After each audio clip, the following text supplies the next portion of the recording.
suba ci samedi bi 15 juillet 2023 yamoo at date anniversaire wu leaderu Pastef boobu di Ousmane Sonko waa Pastef nag jàpp ne dañ ko war a investir ndaxte ñoom voté nañu te ñoom kii di Ousmane Sonko la ñu daal di tabb ngir rek mu doon candidat élection présidentielle yi ba suba incha allah rabin la ñu ne dañ koy daal di investir fi nga xam ne rek moom mooy stade bi nga xam ne moom mooy Amadou Barry bu Guédiawaye foofu lañ koy investir waaye nag ci loolu ki nga xam ne moom mooy gouverneur dafa daal di génne ab bataaxal di daal di nag comme niñ ko waxee woon la fois passée Sagna l'autre jour ñu ngi doon ko wax que ne investiture bi gëmuñu ne sax dina mën a am ndaxte mën na am sax ñu daal di koy aaye mu mel ni nag liñ doon wax loolu moo daal di am Sagna. Alors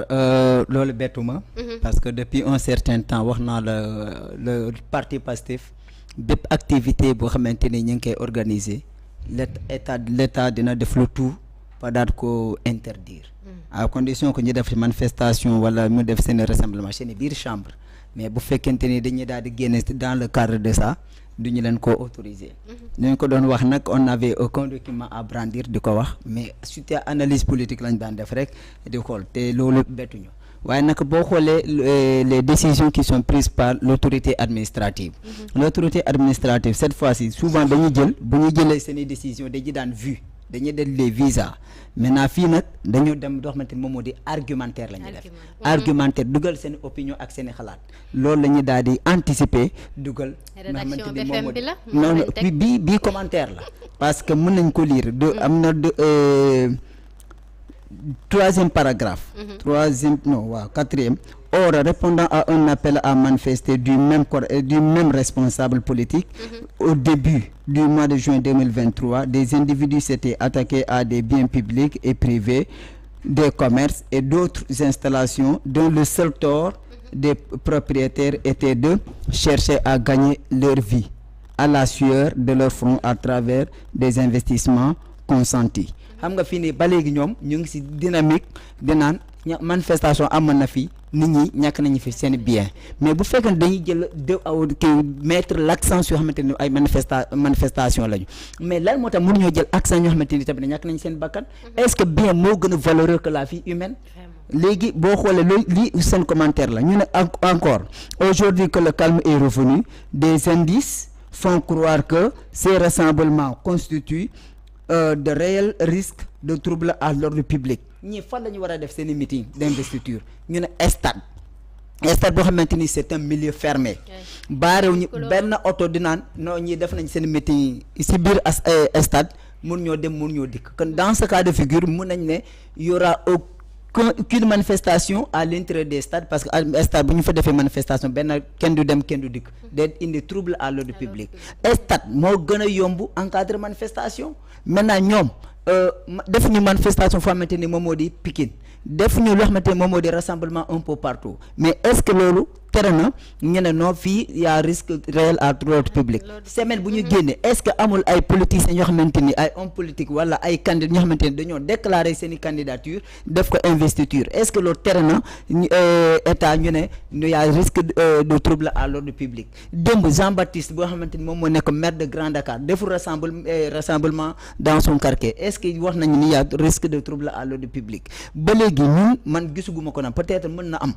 mais gisuguñu foo xamante ñu ne dissoudre nañu le parti Pastef ba léegi nag c'est un parti légalement constitué ñiy wax ni dañuy def seen meeting d'investiture nous sommes à 7 mois des élections mën nañu léegi na ñu xool le jour exact bu des pour ñu dem élection présidentielle maintenant bu ñu toll ci niveau boobu ñii ne dañuy def meeting d'investiture dañ koy def ci biir stade ñu ne dañ koy aaye parce qu'il y a risque de trouble à l'ordre public ñu ne y a des indices yoo xamante ni comme ñoom lu ñu ko annoncé woon dañuy jël ay envahir les marchés les rues pour semer le chaos ay affiches xamante ni gis nañ ko ba ñu ne woon on va préparer le rassemblement du 15 juillet c'est pour faire un giga meeting bu rëy maintenant naka lañ mën a réussir meeting bu rëy je fais toujours la comparaison meeting bu waa Benno Bokk Yaakaar organisé fale Pikine dañoo jël ay les leaders politiques bi nga xamante ne ñoom ñoo nekk Benno Bokk Yaakaar du ñu def ay rassemblement ci seen quartier on commence d'abord par Golf Sud kii di Lat Diop defe naa moom la moom jëlul luweewul ay car jël fa ay nit yóbbu leen Pikine boo jëlee Malika pareil boo jaune après la mairie boo demee ba croisement Malika jour boobu noonu je me suis amusé en entrant dans la voiture de def la rotation dans certains quartiers pour voir comment ils sont en train de se préparer. Alors léegi bu ñu defee loolu ñoom ñu def seen i préparation pour réussir seen i meeting ñii tamit ñu ne léegi pour réussir suñu meeting JK meeting bi il faut ñu sensibiliser askan pour ñu ñëw participer loo xamante ne moom moo di le rassemblement au niveau du stade Amadou Barry ñu ne ñoom dañuy dem marché bi pour semer le chaos loolu commentaire la. léegi nag ici le gouverneur au lieu maintenant d'être l'administrateur il est entré dans la politique maintenant pour faire des commentaires la fi dugal te dans ce commentaire là il dit dafa mel ni bii moo jiitu arrêté bi de wala bii moo jiitu communiqué bi moo jiitu arrêté bi communiqué bi moo jiitu parce que fii commentaire kese la fi def des individus appartenant au parti PASTEF te le responsable de ce parti il ne cite jamais le nom de Ousmane Sonko muy président de la République muy Félix Antoine Diome muy le gouverneur ñoom seeni sortie yëpp mën nañu indexer le parti PASTEF ne ki jiite ci parti bi mais jamais vous allez les entendre dire le nom de Ousmane Sonko. Vous comprenez? Donc fii benn commentaire la ñuy def bu fekkee ne état qui doit rester fort qui doit rester debout l'état bu def ay buy wax loo xamante ne moom moo di si mbirum yi ñeneen mais dans ce cas yow mënoo beddi sa benn citoyen nga mel ni kii bokkul si ses citoyens c'est incroyable. Alors léegi lii bettuñu maintenant ndax waa Pastef dinañ def loo xamante ni ils vont suivre l'état à travers ces interdictions. Parce que préfet gouverneur dafa ne woon même yeneen manifestation ñëw yëpp dañ koy daal di interdire. mais Sagna manifestation c'est différent ak investiture ndaxte on a vu Aïda Mbodj gisoon nga ko fi mu doon defee investiture am CICES autorisé nañ ko parce que foofu on peut dire que ne bokkul ak place publique. parce que dafa dem louer je pense louer CICES ñu jox ko mu def fa lim fay def woo ay éléments am ñoom ñu ñëw comme le cas de waa Pastef li ñu war a def fi nga xam ne moom mooy stade bokkut ak li nga xam ne moom mooy rassemblement nga xam ne au moins mën nañoo tere wala ñu ne sax loolu dina indi trouble à l'ordre public est-ce que préfet bi aussi tamit. bàyyi na xel ci li nga xam ne moom objectif bi nga xam ne waa PASTEF moom lañ jël pour le 15. loolu laa lay wax moo tax ma ne la cette fois-ci le gouverneur. xam nga moom ici il a parlé au nom des autres administrateurs l'administration centrale parce que dafa ne fii dernier paragraphe bi fidèles à leur posture d'anticipation et de veille les autorités administratives concernées ont conformément à la loi interdit les rassemblements en question ainsi que ceux prévus par des entités adverses et instruit les forces de défense et de sécurité à prendre les dispositions nécessaires pour maintenir l'ordre et préserver la paix et la quiétude mais ñi xamante dañu ne dañuy tëju ci benn stade pour def suñu investiture nga ne dañu leen di tere léegi nag on va voir dans les jours à venir ndax kenn du def investiture bu ñu ko tere c'est là maintenant fii mais dafa mel ni ci communiqué boobu ñaari événement la kii ndaxte am na bu mu wax que ne dafay am à la place de la nation je pense que boobu dafa mel ni ñi faree ci gouvernement bi la waa S24 prétexte la xam nga dans la politique aussi dans la politique souvent vous entendez le président Wade à l'époque di naan il faut ngeen def les contre-manifestations kii boo organiser manifestation xam ne ni am manifestation bi mën na am ampleur ñu def ñu lancer ñeneen ñi ces adversaires lancent contre-offensive léegi day jox autorité la possibilité d'annuler toutes les deux manifestations naka lay demee kii ñii xam nañ ne ils n'ont pas d'objectif pour rassembler maintenant bu ñu ne on va manifester dans le même endroit léegi nag autorité foofu lay profiter ne non c'est-à-dire je donne l'exemple c'est-à-dire politiciens ça c'est leur rôle à l'époque c'est pourquoi j'ai donné l'exemple de Abdoulaye Wade parce que moom ses partisans étaient très forts dans ça c'est récemment que les partisans de Benno Bokk Yaakaar aussi ont commencé la même chose après les événements à partir du mois de mai ñii dañuy lancer seeni rassemblement ñoom tamit bu ñu déclarer seeni rassemblement ñoom tamit ñuy anticiper dem déclarer le même jour même heure même lieu ñoom tamit dañuy déclarer loo xamante moom moo di seeni rassemblement F24 annoncé nañ manifestation S24 aussi annoncé manifestation préfet interdire yëpp ñii seen manifestation amul ñeneen tamit seen manifestation amul vous comprenez ça c'est des contre-offensives c'est des contre-offensives xamante ni les politiciens le font pour empêcher l'autre parti de tenir compte facilement ces manifestations boobaa dañu naan voilà jël bàyyiwul ñi maanaam làq doom dóor doom deful loolu daal. voilà boole na ñëpp ci même kii bi. c'est ça mais nit ñi c'est des prétextes yi nga xamante ni parce que ñoom ba léegi. on n'a pas encore vu. yow yëgoo ñee dañ doon waajal. mais moo tax ma ne la antécédent la xam nga ñii dañoo interdit seen rassemblement ñun trouver à l'ordre public on va entendre maintenant ndax fii ba 2024 doo am benn parti boo xamante ne day def investiture. ok ñu xaar boobu Bokar lan ngay wax ci événement bi nga xam ne nar na am suba fi nga xam ne mooy stade Amadou Barry te gouverneur bi daal di koy tere. waaw man de événement boobu awma ci particulièrement avis bi nga xamante ne day du dëppoo ak avis gouverneur parce que dëkk boo gis am na ki nga xamante ne moo ko yëdef te aussi le gouverneur il détient des informations yi nga xamante ne en son fort intérieur ak mécanisme yu bëri yi nga xamante ne bu demee ba boole ko du day tax ne mu jël ay motifs yi nga xamante ne c'est des motifs c'est des avis c'est des décisions qui sont très motivées maintenant avant may ñëw ci loolu bëggoon naa surtout rebondir ci Sagna ci lu mu doon expliquer par rapport voilà au Benno par rapport ak Pastef par rapport voilà parfois certaines décisions yi gars yi di jël voilà donc bañ rek ñu bañ a def une confusion par rapport au parti Pastef Ousmane Sonko pour ne pas le nommer man dama koy nommer parce que il fait de la politique et mu doon leader mu jiite benn parti mu indi fi nag benn doxalin bi nga xamante ne kuy xool géewum politique xool nu muy defee ak nu muy doxalinee nga xam ne carrément franchement benn gan la bi nga xamante ne dafa indi sa façon de faire de la politique le prototype c'est la violence le prototype c'est la menace le prototype c'est la manipulation le prototype véritablement dafa commencer di indi ay attitude ku nekk sénégalais nga gëm Sénégal nga bugg Sénégal nga xool nu mu doon doxee dëmb ak barke dëmb ak tey nga gis luñ fi def à travers la violence surtout les dernières en date le 1er juin gis nañ ne gars yi toog véritablement di attaquer université bi nga xamante ne c'est le symbole de l'instruction bi nga xamante ne ay présidents yu bëri fii lañ leen tabax waxuma la nag Sénégal mu doon une université bi nga xamante ne dans l'Afrique de l'Ouest c'est l'une des grandes universités à chaque fois ñu koy ndamoo yeneen di fi ñëw di fi sàkku xam-xam ñu gis à travers les déclarations de Sonko à travers injonction yu muy def à travers ndigal bu muy jox ses partenaires ñuy ñëw caxate université ñu ñëw cibler des banques ñuy ñëw di cibler ay juma des corbillards et di cibler les maisons des dignitaires yi nga xamante ne ñoom ci nguur gi lañ nekk wala ñi nga xamante ne dañuy jël ay positions yuy dëppoo ak bëgg-bëggam yu méngoo ak li nga xamante ne moom soxla na ko ñu ñëw di def Sénégal véritablement au sens dessous je pense que nit ki bu taxawee avant loolu nga gën sa kër ne da ngay def cooxi fin nga ñëw nga ne tu vas à partir de Ziguinchor tu vas faire le tour du Sénégal pour déloger le président de la République au palais de la République à part loolu jeexul nga gën barke Demba Ndiaye rek wane ne carrément le président ñun bu bàyyiwul 3e mandat bu bàyyiwul man bu ma bàyyiwul man dinañ dem déloger ko au palais nga def une déclaration à la France 24 di dit que bu dul yow c'est le chaos. Mais je pense que toutes ces informations tous ces éléments toutes ces raisons combinées font que véritablement tey kooku non seulement moom mais képp ku bokk ci moom ki nga xamante ne moom da lay digal ngay def boo jógee bëgg a def dara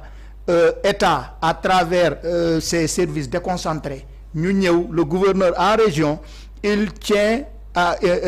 fait un communiqué pour interdire ce rassemblement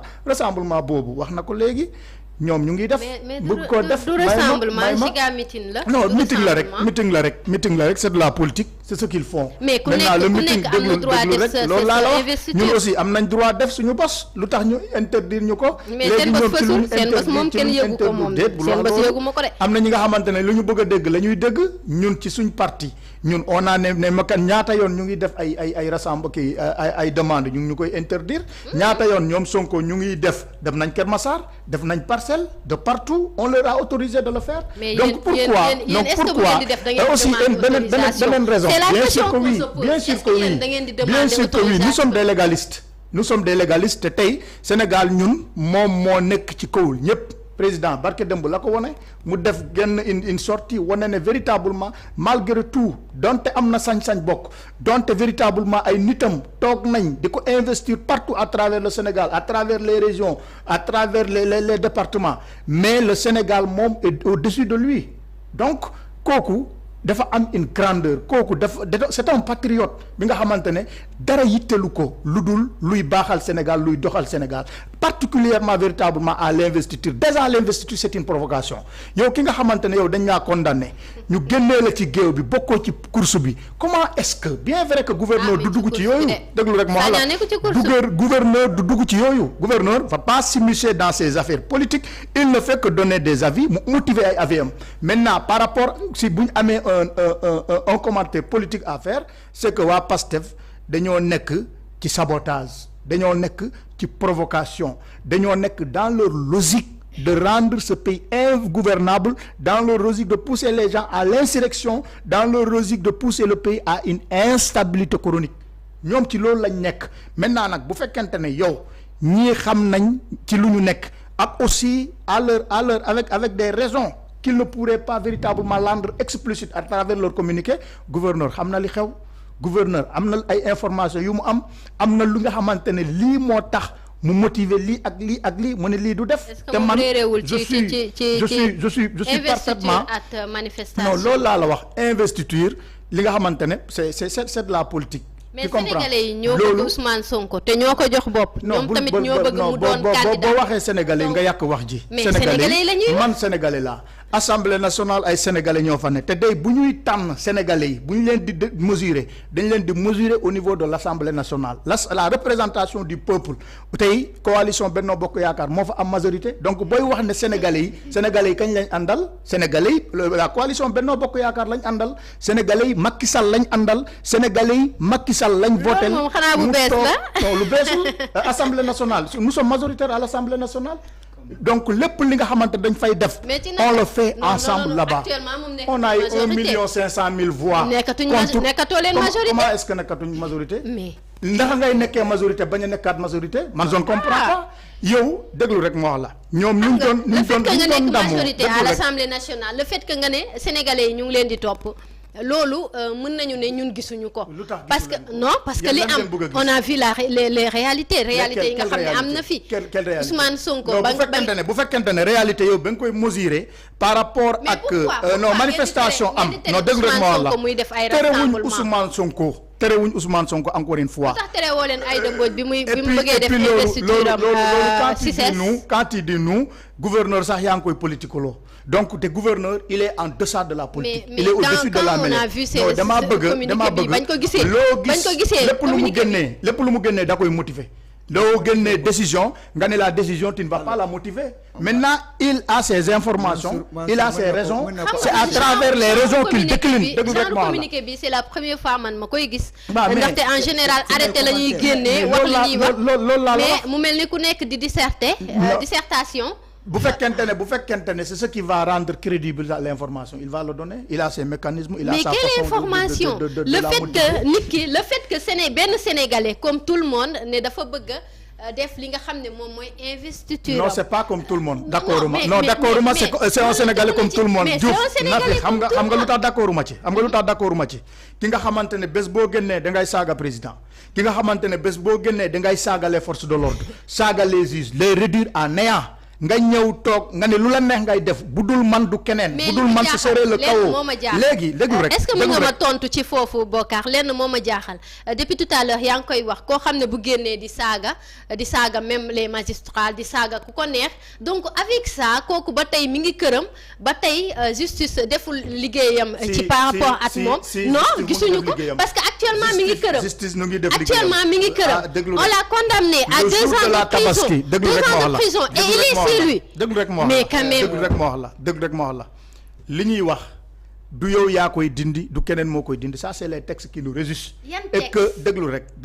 nul n'est au-dessus de la loi texte waxul benn yoon ne dañ lay jàpp ba pare bàyyi la sa kër kon ku ne ñu bàyyi la sa kër buñ la jàppee tabaski lañ publier l'arrêté est-ce que comprendre nga la décision à partir de ce moment chaque jour il peut être arrêté maintenant nag lu tax arrêté wuñ ko bañ ko mais il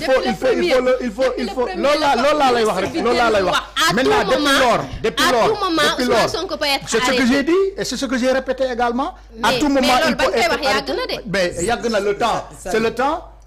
c'est une durée indéterminée. Faut qu'on se dise la vérité. Sagna may ma daaneel foofu s'il vous plaît. Il faut également pourquoi yéen bu ngeen du intéressé wu. C'est pas seulement Sonko qui a été condamné. Il y a aussi qui l'autre là la dame Ndeye Khady. Vous oubliez que Ndeye Khady elle est en état de grossesse. Comprendre yooyu non lu tax yéen Sagna lu tax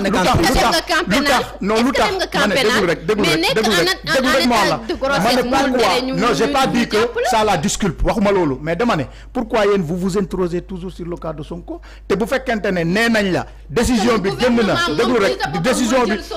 bi génn na bu ma juumul le 28 xaw ma le 27 la génn bu mu génnee depuis lors qu'on l'a affiché jour bu mu génnee waroon nañ ko jàpp le jour de la Tabaski. C'est la même question que j'ai posée à Ndeye Khady. C'est ce que j'ai dit la condamné pour ñaari at léegi lan moo tax ñu bàyyi la nga ñibbi mu ne maa ngi bàyyi sama loxo ci yàlla sama bopp ci yàlla. Bien sûr c'est ce que j'ai dit c'est une première. Maintenant loolu bien que cela soit une première c'est la loi c'est la justice c'est le droit comprendre nga donc il faudrait dire que ñun tey lu ñu jàpp Sonko à tout moment il peut être arrêté lu tax arrêté wuñ ko c'est des éléments de langage que nous n'avons pas en toute sincérité même bu fekkoon depuis le jour qu'il aurait été kii yooyu amul problème lu ñu jàpp ñun moom décision génn na décision boobu da koo condamné maintenant l'exécution de cette décision ça dépend du parquet lenn ngeen war a nangu tey Ousmane Sonko bu yeggee fii gouvernement bi moo ko fi yeggal c'est-à-dire parce que li nga mën nañ ne sénégalais bëggul koo xam ne dañ koy néewal doole mais Ousmane Sonko c'est-à-dire que Nafi y a aucune injustice bu fekkente ne am na injustice elle émane de Ousmane Sonko injustice bi nga xamante ne yow da ngay am des problèmes avec say nawle yi nga xamante des sénégalais des concitoyens comme toi man de li tax jàppagul problème bi nga déplacé ko déglu rek le problème de Adji Sarr moo ko déplacé wu sur le terrain politique le problème de Mame Mbaye Niang moom moo ko déplacé sur le terrain politique lépp luñ ko def lépp lu mu am ak nit ki ak lammeñam bi nga xamante ne mënu koo téye ñëw di wax nit ñi di leen di sosal di déglu rek ma wax la déglu rek ma expliquer la donc yooyu noonu bu fekkente ne dañuy ne moom il est victime d'une injustice man damay laaj lañ mooy injustice mooy ki nga xamante ne ñaari sénégalais dañuy boo xuloo nga gis ku tooñ comprendre nga mu wóor na la yaa tooñ mais yow nga toog puisque da ngay def politique daa am ñu nekk sa ginnaaw da ngay toog di sosal ay nit joteeg ñoom dem boole ko nit ñi ne da ngay politique donc c'est ce qui n'est pas élégant loolu moo rafetul loolu moo baaxul loolu moo jekkul loolu moo jaaduwul te loolu la ñuy xeex donc yooyu noonu man j'exclus toute question qui veut dire que Sonko dafa am acharnement dafa vivre injustice moom moo koy teg sénégalais yi ñëw di woo ay nit di dugg ci dëkk bi di salfaañe alali jàmbur nga gis nit ki doon xëy di góorgóorlu am entreprise am nit ñi ñëw ay samba booy ñëw yàq ko caxatee ko mais c'est ça l'injustice c'est quoi c'est nga toog fii nga ne dugg leen ci kër jàmbur yi bu ngeen fa demee da ngeen fay fekk des milliards mais c'est ça l'injustice mooy ngay dem di attaquer ay mosquées ngay dem di attaquer ay këri jàmbur ngay dem nga ne da ngay déloger le président de la République da nga koy def comme Samuel Doe au Libéria donc tout ça quand nit ñi ni ñu koy dund je pense que gis nga bu ñuy def une analyse l'analyse doit être objective elle ne doit pas être subjective objective mooy lii def na lii maintenant lu mu def lii lan la ci yoon wax yoon da koo bañ ku jàdd yoon teg na ci yoon man loolu laa gis loolu nga gis d'accord mais nag loolu terewul tey Ousmane Sonko buñ ko bëggee defal li nga xam ne moom mooy investiture ñu permettre non bu fekkente ne investiture Nafi bu fekkente ne investiture yow bu fekkente ne Sali pardon bu fekkente ne investiture sama jaam nga lu ma la wax baax na bu fekkente ne investiture Sali bu fekkente ne investiture yow da nga avance ton investiture da nga ne gars yi da ngeen di gën dem palais déloger le président de la République da nga ne Dakar moo nekk cooxi fin bi foofu lay amee da nga ne tey budul yow kaw lay doon. kon looloo tax déglu ñu rek nga wax ko Sénégal nga wax ko partout. kon loolu moo tax ñu séquestré ko loolu xaw ma ko. donc yooyu noonu donc déglu rek ma wax la loolu bu amee ba pare. loolu bu amee ba pare bu fekkente ne nag yow wala say ñoñ dañoo taxaw ñu ne dañuy def investiture ñi nga xamante ne ñoom ñoo war a assurer la sécurité des personnes et de leurs biens. ñu nekk fii war a jouer leur rôle ils vont le jouer dans la plénitude de sa signification man loolu laa gëm. d'accord ci lu mu mënta nekk ay victimisation la nekk te loolu ñu doon ci jox on n'est pas dans ces jeux d'enfants. d'accord kon ba tey Ousmane moo tooñ waxal yow damaa sonn ci Bokar nee na Ousmane moo tooñ. alors gis nga dafa wax na il a touché beaucoup de points. Sonko nee na lan moo tax Sonko moom moo yóbbu dossier Mame Mbaye Niang sur le champ politique mais dossier Adji Sarr moo ko yóbbu ci champ politique. bu su fekkente ni Sonko keroog waxu naa ko fii deful loolu tey jii nii leneen la ñuy wax mais ba nga kaso ba nga en prison. mais il est condamné. Karim Wade lii la defoon tëj nañ ko exilé nañ ko chaque jour ñuy annoncer son retour. Khalifa Sall yóbbu na son innocence ba jooy publiquement en pleine conférence de presse dugg nañ ko kaso nangu mandat député nangu mairie am instant bi ñoom ñooy xalaat pour dugal réhabiliter les deux cas Karim Wade Khalifa Sall. Ousmane Sonko ñu wax le dossier de Adji Sarr au départ ñu convoqué ko jour convocation boobu ñaar ñoo nekk ci ginnaaw convoi bi ci kanam convoi bi c'est les forces de l'ordre bu ñu avancé otom avancé bu ñu arrêté otom arrêté ba Mermoz la fa mujjee xew gis nañ ko. Mois de cette année aussi c'était pareil parce que 2023 l'a qualifié Sonko qui a battu tous les records des va-et-vient entre le tribunal et sa maison. Va-et-vient yu dul jeex des na beneen troisième va-et-vient boo xamante ni heureusement Babacar Touré moo intervenir foofu mooy le dossier de Frédéric Nappel parce que moom ñu fàtte aussi moo kooku tamit dégg nañu daa porter plainte Ousmane Sonko mais dossier ba finalement kii yëngagul alors Ousmane Sonko ñu condamné ko à 2 ans d'emprisonnement ferme ba léegi mu ngi toog këram loolu moo tax ma ne le pouvoir est dans le dilemme dans cette affaire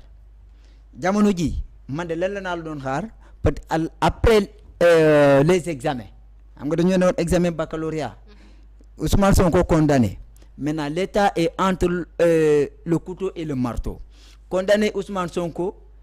crainte soulèvement populaire. Ne pas arrêter Ousmane Sonko un antécédent dangereux pour le pays parce que tout homme politique demain pour dire que moi aussi si je suis condamné bu ñu ma condamné du ma dem dinaa woote résistant pour bañ a dem fa xamante moom moo di kaso donc la situation est ainsi faite alors boo xoolee lan moo tax Ousmane Sonko taxaw mu ne j'ai pas encore man je me réjouis de mes droits civiques ak électeurs mooy lan parce que dossier Mame Mbaye Niang ci appel la ne objectif gouvernement c'était quoi bu ñu condamné Mame Mbaye Ousmane Sonko à 2 ans avec sursis à 6 mois avec sursis defe naa c'était ça d'abord. Oui, c'est ça. bu ñu ko condamné loolu ñoom dañoo taxaw ñu ne juge boobu comme dafa ne Ousmane Sonko day saaga juge yi ñoom dañoo ne juge boobu noonu dafa bokk Pastef les Madiambal Diagne traité ko de tous les noms jusqu'à présent Madiambal Diagne lui il est chez lui bu ñu ko condamné waat pour me perdre droit civique am Mame Mbaye Niang foofu la yuuxu mu ne bu première condamnation dafa ne Ousmane Sonko bu yaakaar ne ba léegi mën na nekk président day nax boppam lii dañuy dem ci prolongation donc ñoom seen objectif moom moo di def le tout ba écarter Ousmane Sonko loolu mooy objectif bi parce que nee na léegi bokkatul ñoom ils sont satisfaits mais en tant que jeune et en tant que enseignant par exemple ñoom tey ji waru ñoo nekk fier ñu ne condamné benn citoyen sénégalais pour dootul bokkati ci course élection présidentielle politique warul jaral kenn nga yéene lu bon sa morom politicien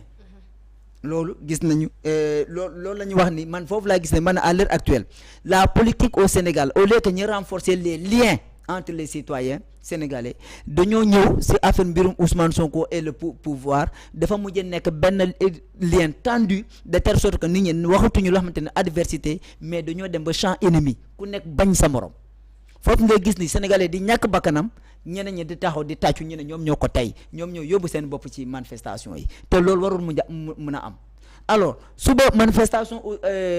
investiture Ousmane Sonko bu xamante ne ñu ngi koy interdire man gisuma benn manifestation Benno Bokk Yaakaar boo xamante ne interdire nañ ko fekk na nekk loo xamante ne manifestation contre offensive la demee naan ñii bu ñu demandé seeni manifestation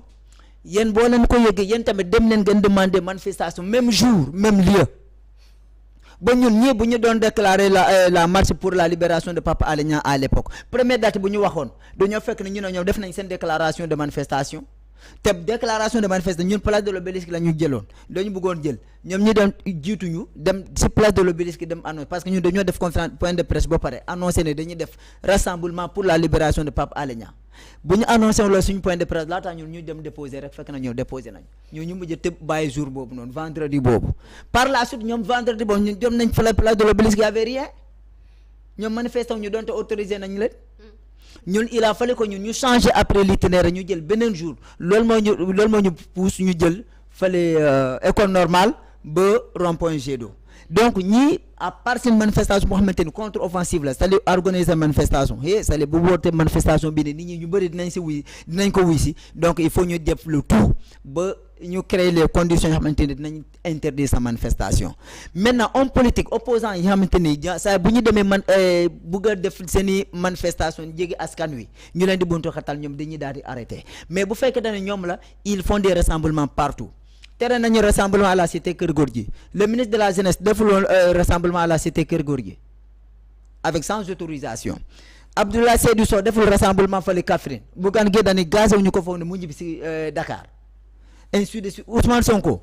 terew ñu ko manifestation partout fu mu nar a def manifestation ñu daal koo tere pour mu bañ a jéggi foo xamante ni moom moo di askan léegi kan moo dund persécution au Sénégal du point de vue politique bu fekkante ne moom moo teg boppam loolu comme moom dafa war a toog rek dans sa chambre mën a je veux la voix des Sénégalais même bu ñu ko condamné wule warul génn néegam pour mu dem comment il s'appelle dem si wetu askan wi loolu day nuru loo xamante ni c'est véritable persécution la su contre benn homme politique boo xamante ni ñu ngi koy constater loolu moo tax sànq bu nga doon wax ni c'est l'État qui fait la politique de Ousmane Sonko mais c'est vrai tey booy dem les coins les plus reculés au Sénégal boo fa demee ñun ngay dégg ne libérer Sonko si période tabaski bi man yeneen zone bu ma demee may gis booy di taxaw si charrette dina bu ñu nekk di fo dina libérer Sonko ma ne mais donc le syndrome est arrivé jusqu'ici à ce niveau aussi ñoom ñooy def la politique de Ousmane Sonko alors l'arrêté du préfet c'est nekk avant que l'arrêté communiqué bi c'est que du commentaire dañoo commenter comme li ñu jàppee sama kii ndaw soosu noonu Mati Sarr ñaar rek ñu ne ko li nga bind tu as publié ça mais on peut dire ça mais li nga bëgg a wax mu ne la mais bu la ma wax loolu ma waxul ñu ne ko ñu commenter ces mots ñu ne ko non on sait très bien que yow da ngaa wax lii mais li nga bëgg a wax donc maintenant il faut décortiquer autrement maintenant bu ñu toppee Ousmane Sonko dafa ne woon ne dañuy dem déloger ji il est violent parce qu'il a dit qu'on va déloger le président de la République au palais en 2011 le président Macky Sall le président de la République Macky Sall à l'heure actuelle le président de la République lui en 2011 il a dit pareil moom moo ne dañoo taxaw suñu fa mais dañoo leen fël après dem suñu yoon à Diourbel on se rappelle de ça mais est-ce que loolu tax na moom mu dund persécution bi en 2011 12 à l'élection moom moo voté sans carte d'identité est-ce que moom dañ ko traité de violent c'est-à-dire les politiciens jour bu ñu nekk loolu la ñuy xam jour bu ñu ne jour boobu la ñuy xam mais il faut jamais jouer avec les lois et règlements du pays loi bi moo ne un parti politique légalement constitué mën na def investiture am maintenant Ousmane Sonko mu nekk candidat bu ma nekk candidat Pastef ñu woote seen investiture au niveau du stade Amadou Barry xanaa léegi dañuy naan Ousmane Sonko est condamné waa Pastef dootoo leen déposer seen candidature peut-être xanaa si foofu la ñu jëm ak ñoom maintenant nag loolu bu ñu dundee l'opposant politique qui a été persécuté ces dernières années jusqu'à présent mën na doon candidat parce que les dossiers sont en appel aucune condamnation n'est définitive à l'heure actuelle sur le dossier de Ousmane Sonko aucune condamnation n'est définitive parce que ñoom dañoo ne à tout moment il faut être arrêté bu ñu ko arrêté xam nga dañ ko juger en contumace bu ñu ko arrêté dañuy juger waa dossier bi bu ñu juger waa dossier bi lan moo fay xew ñoom kese ñoo ko xam ñoom xamaguñu ko c'est la justice seulement qui sait maintenant ñoom bu fekkee ne maintenant juger waat nañ ñu convoqué la ci affaire de crime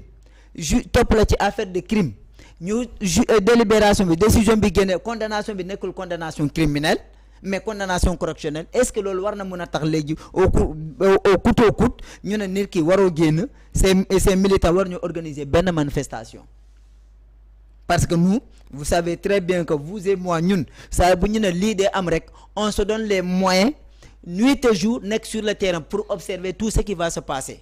donte duñu agent de sécurité mais pour mun a analyser bu baax a baax lan moo nar a xew si terrain bi ñii bu ñu organiser seen investiture tous ces temps ñoom fu ñu joxante rassemblement bu fekkee ne dañuy nekk seen sensibilisation ñun ñu ngi sur le terrain di xool ndax ñii manifestation la ñuy def wala sensibilisation la ñuy nekk di def léegi nag ngay suivre loolu ñu ne non ñii seen sensibilisation bi c'est pour taal dëkk bi mais non day nuroo loo xamante ni day nuroo benn harcèlement contre un parti au moment où ñu xamante ni les cadres de ce parti ñoom ñëpp ñu ngi si en détention. D'accord tey kii di leaderu Pastef boobu di Ousmane Sonko